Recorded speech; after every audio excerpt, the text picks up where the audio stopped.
Okay, we'll try to make it through this forward a little bit faster. I've been going at an absolute snail's pace. It seems like a few lines every 15 minutes or something. I'll see if we can maybe even wrap it up here. That'd be awesome. Okay, so we're working on these three ways in which the first source and center is related to the universe. Number three, the universe spirit forces are convergent in the eternal sun, and we'll hear lots more about the eternal sun later. I'm on paper 56 or something, talking about universal unity. It ties a lot of this stuff together, and so I don't know. I guess I feel encouraged that we don't really have to dwell on a lot of these topics as much, as they're all fleshed out a lot more later. So the fourth way in which the first source and center is related to the universe is the unlimited capacity for deity action resides in the deity absolute. Okay. Number five, the unlimited capacity for infinity response exists in the unqualified absolute. Infinity response. Okay. Number six, the two absolutes, qualified and unqualified, are coordinated and unified in and by the universal absolute. Okay? And number seven, the potential personality of an evolutionary moral being, or of any other moral being, so like us, is centered in the personality of the universal Father. And in this paper 6 was talking about unity. It really gets to that. Talking about how our potential personality, and that's a real interesting point. You know, as I've been struggling over and over again with this reincarnation thing, and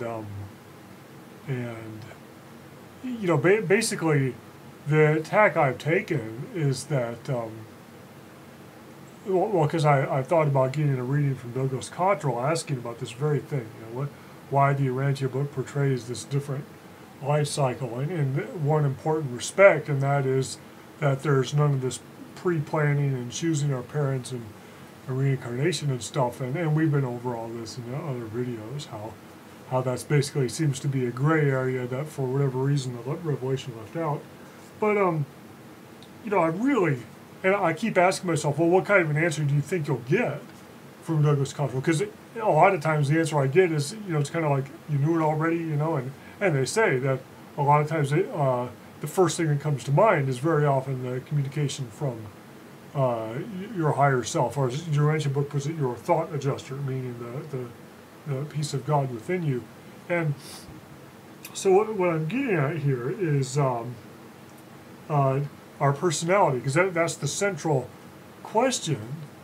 You know, whether we're all just influenced by this energy from Joan of Arc or something, or whether one of us actually was Joan of Arc, or whether like 500 of us were Joan of Arc, and that personality somehow got fragmented or something. And it brings up all these questions about what is personality? What is our personality? What is our identity?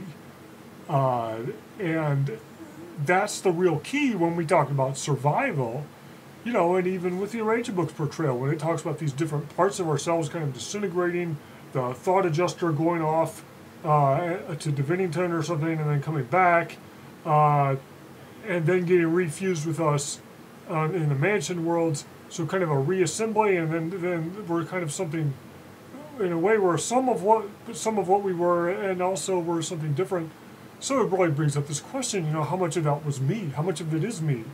It's this, I guess it's the same stupid thing. You jump into a transporter beam in Star Trek or something. You know, is it really you that materializes on the other side, or is it just a copy of you? You know. Oh yeah, the Riker episode. The episode in the Next Generation where there's this transporter accident. There's this copy of Riker. They got beamed off of this planet. No, that's hilarious. Anyway, all these wonderfully important questions.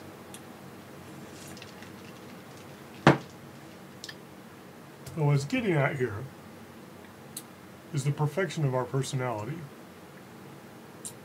And a way I believe that really can be viewed is also the perfection of our identity, our personality being what we are, our identity. So the whole concept is that we are not complete. And that's, if you think about it, that is a really deep concept, because when we think of survival, you know, is there life after death? Will I wake up on the other side? Will it be me? The assumption is that we have a complete existence in the here and now as we are, that it is all, our existence is all there, all we can be or would want to be. You know, we're happy with what we are and we want to hold on to it. So, you know, the way I interpret that anymore is kind of, on one level, it's just an animalistic kind of thing, so an instinctive kind of desire to save our skin, and so we really have this deep-seated desire to keep our existence as it is. You know, don't mess it up. It's like we're holding this eggshell or something that could be broken so easily, and we don't want to mess it up. But what this revelation really is definitely about overall, and one of the major things, if not the major thing it's about, is us and ourselves, and how we are changing over time. We are evolving, we are growing, and in our ascent towards paradise, the book says, we are becoming more complete. And so that when it makes a statement like this last one, where it says the potential personality of an evolutionary moral being like us, or of any other moral being, is centered in the personality of the Universal Father. Now, of course, there are lots of different classes of beings. Some of them are adjuster fused, some are spirit fused, blah, blah, blah. We are adjuster fused, meaning, in the lingo of the book, meaning that we have a fragment of the Universal Father, the first source and center within us, as opposed to one of the other divisions of the Trinity. So this especially holds true for us, that our completeness of personality is going to be in God the Father, in the first source and center. So anyway, without belaboring that too much, there's this last paragraph at the bottom of this page 1, page 5. It's really cool, because it starts out with reality in all caps. It says, reality, as comprehended by finite beings, is partial, relative, and shadowy. The maximum deity reality, fully comprehensible by evolutionary finite creatures, is embraced within the Supreme Being. Nevertheless, there are antecedent and eternal realities, superfinite realities, which are ancestral to this supreme deity of evolutionary time-space creatures. In attempting to portray the origin and nature of universal reality, we are forced to employ the technique of time-space reasoning in order to reach the level of the finite mind. Therefore must many of the simultaneous events of eternity be presented as sequential transactions. The universe is outside of time. They keep coming back to that point again and again. Obviously a very important one. Obviously also very important how, by nature of our three-dimensional existence here, in our finite existence, we necessarily have a structure of time. Things are in sequence, beginning, middle, and end, and you can't jump around in between, at least not easily. So, a powerful reminder at the bottom of the page that a lot of these things where it talks about like the beginning of God, who is eternal, without beginning, These are things that are in the eternal now, but are presented sequentially, just to be able to present anything to us at all. And any paradox is due to our limitations. And, you know, that's a powerful idea. When Douglas Cottrell was talking about the many books on the shelf, each book being one of our past lives, and how each of those could be viewed as happening simultaneously, it should give you pause, you know, and make it a little more believable that it all could be true, it all could hang together. In some sense, we have our beginning now. Maybe in some sense, we have our beginning in every lifetime. I mean, sure, if they all really are simultaneous, let's say there's 100,000, 300,000 simultaneous envelopes of existence to us, all of them happening at different points in time and space. Well then, it would then certainly seem plausible that our beginning in this lifetime is our beginning. And, of course, the big and would be our beginning in past life X was and is also our beginning. So it starts to paint a picture. Now, this isn't the Urantia book, by the way. This is the Urantia book plus readings I've gotten from the Urantia teaching mission, plus things, the deep trance channels, such as Douglas Cottrell, Paul Solomon had to say, Edgar Casey. You start putting it together and you kind of get this view that we are a lot deeper than we first thought. Sure, we're just starting out.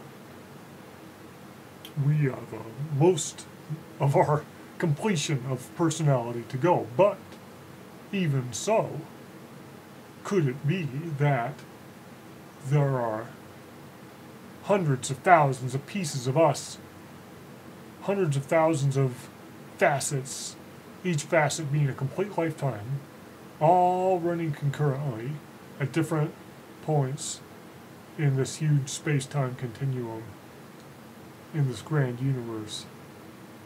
Wow, simply incredible. With apparently some kind of rule, possibly, very likely, being that you can't be in two places at once. Therefore, the illusion is reinforced, this illusion of sequence. But as Douglas Cottrell is powerfully reminding us in his Secrets of Life book, that was all channeled from the deep trance state, he's saying, but remember, it's just as valid to view them all as happening at the same time as it is to view them all as depending on one another, all depending on the previous ones in the sequence of time. So, I don't know, that provides a lot of closure for me. And, you know, it's really interesting. In my reading, when I had concerns, I had my Douglas Cottrell reading, I had concerns about whether people were valid channels and whatnot. And he made an interesting statement. He said, all knowledge is of God.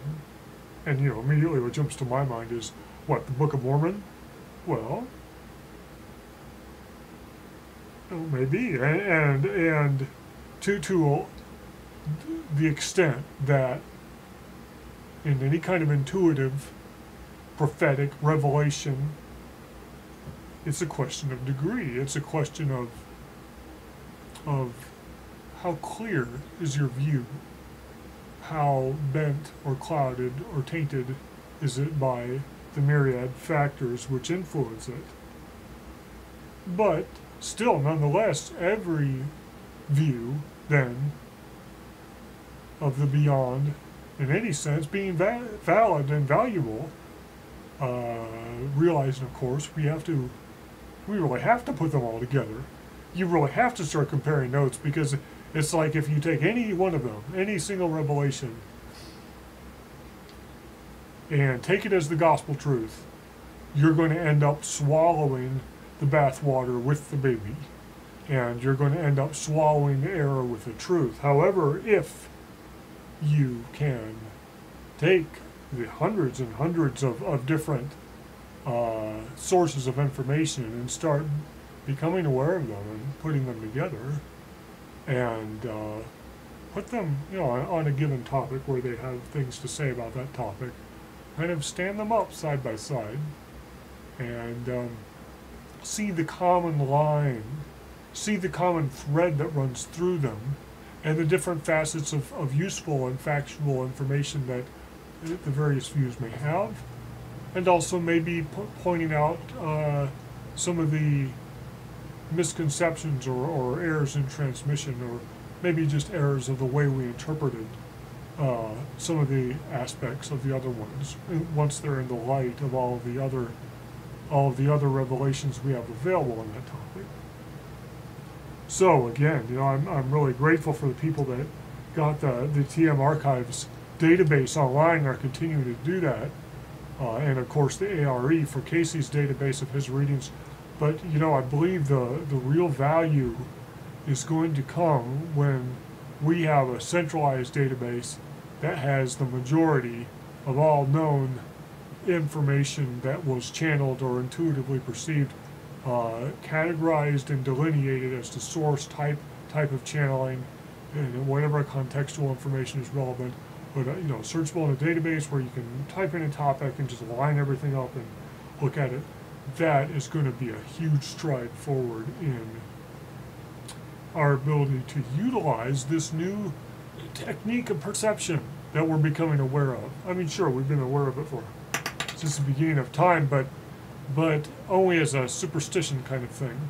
Now we're becoming aware that I think it's safe to say, as a human society, we're becoming aware that our ability of psychic perception, as it is revealed in forms of channeling, in many different manifestations of intuitive skills and abilities, healing, whatnot, that skill really is a valid skill, as these readings are telling us. It's a valid skill just like any other, and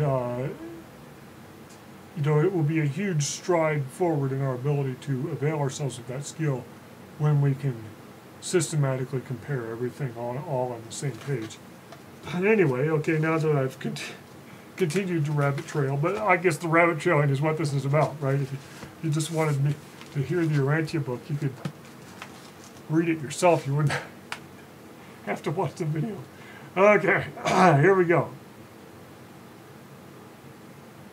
It continues on the same thread at the top of page 6 in the forward. This is great.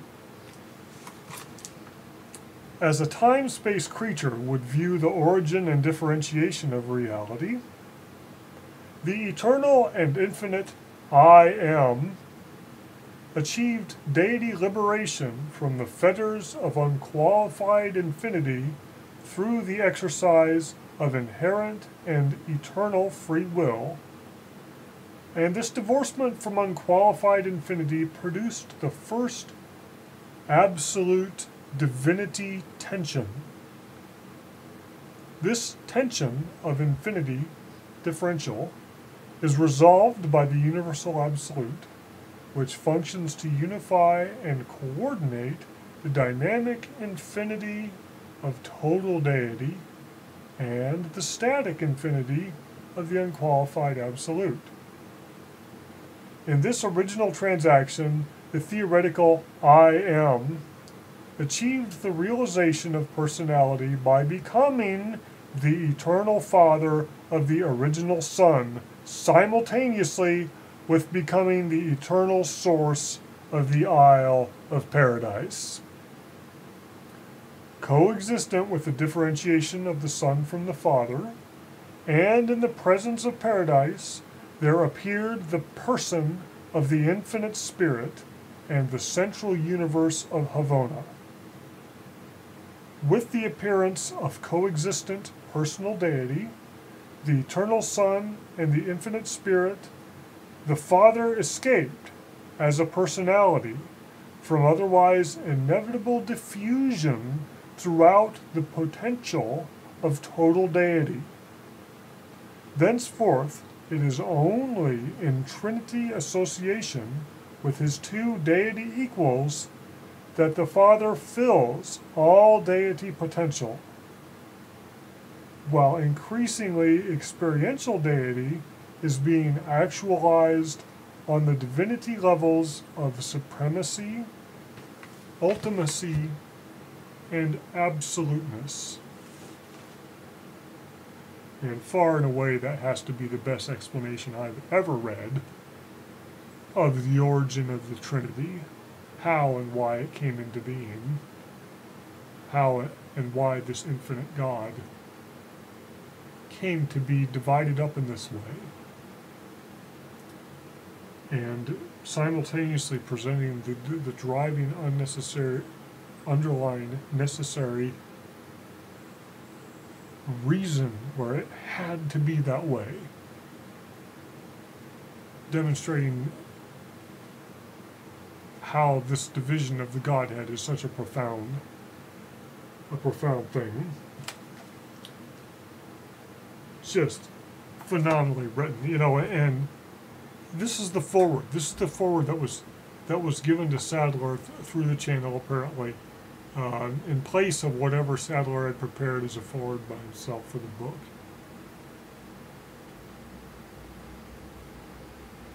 The writing seems to be perfection, conceptual, verbal perfection as far as can be achieved with the English language. In moments like this, in passages like this. Keeping in mind, of course, as the readings from the various sources in the teaching mission have said, the book bears the mark of the hand of Sadler, but nevertheless, it is the revelation as was intended. That revelation shines through, and I think you can really see it. You can see the purity more clearly sometimes than others, and there may be some entire papers in here that are bogus. It seems to be that, like I said before, the material that's about the Earth's philosophy and the different religions of the Earth, and maybe parts of its history that are pointed out, and things. Definitely the part about science, that paper, what was that, 45 and 46 or something. A lot of those things just reek of specific philosophies and world life views as presented in other books, and those things are clearly pointed out by Matthew Block with his work in finding the works that were borrowed from the actual books and pointing out where and how. So, yeah, in a way it's a shame that happened. In a way it's frustrating, because then you have to sit here and you can't just trust it. You can't just trust everything you read blindly. But I don't know, maybe it's a good thing. Maybe that was intentional. Because that's definitely one of the things they pointed out in the book that they were trying to avoid, was people just taking it as another Bible and establishing another ultra-Orthodox, closed-minded religion around it that was going to end up in stagnation and get people nowhere. So a living faith, perhaps the cornerstone of a living faith, is an imperfect revealed work. So the people are continually questioning which portion is the revealed portion, I guess. There you go. You can be the judge in this context as to which would be more perfect.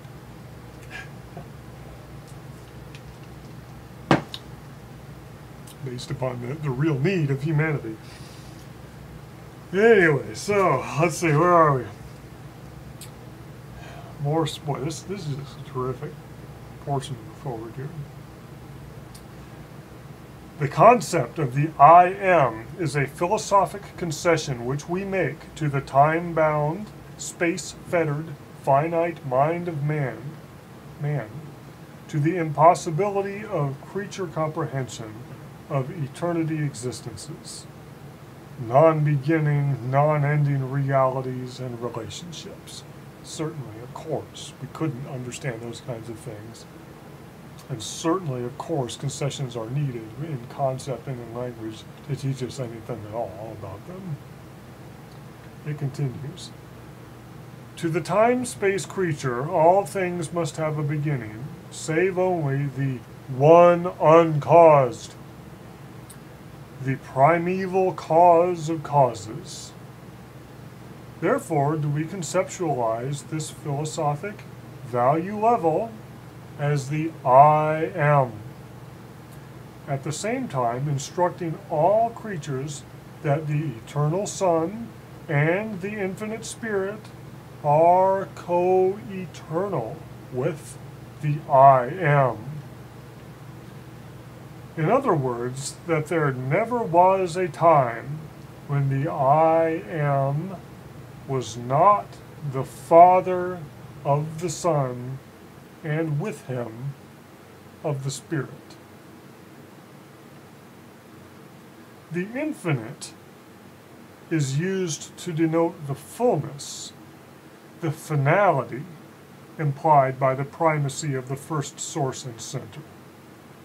The theoretical I am is a creature philosophic extension of the infinity of will. But the infinite is an actual value level representing the eternity intention of the true infinity of the absolute and unfettered free will of the universal Father. This concept is sometimes designated the Father Infinite. Much of the confusion of all orders of beings, high and low, in their efforts to discover the Father Infinite is inherent in their limitations of comprehension. The absolute primacy of the Universal Father is not apparent on sub-infinite levels. Therefore, it is probable that only the Eternal Son and the Infinite Spirit truly know the Father as an infinity. To all other personalities, such a concept represents the exercise of faith. So there you have it. That is the necessary role of faith. So when we threw out Orthodox, traditionalist religions and their reliance on faith to dupe the masses, we didn't throw out faith, I guess. The book is reminding us. Faith is necessary where our abilities of comprehension leave off. And that's a really interesting thing, because it seems so often that there's so much that we're not told, and we just have to accept things on faith, and we're sitting here like, why? Why can't you just tell us? If there's some golden city in the clouds, why can't you just show it to us? Show us the planets. Show us the administration. Show us the beings.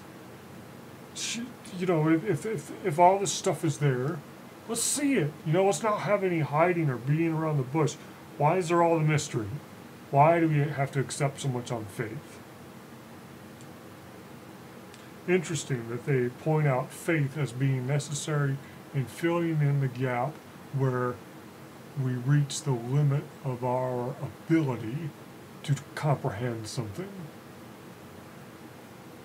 just because of our inherent limitations at this point, at this stage in the game.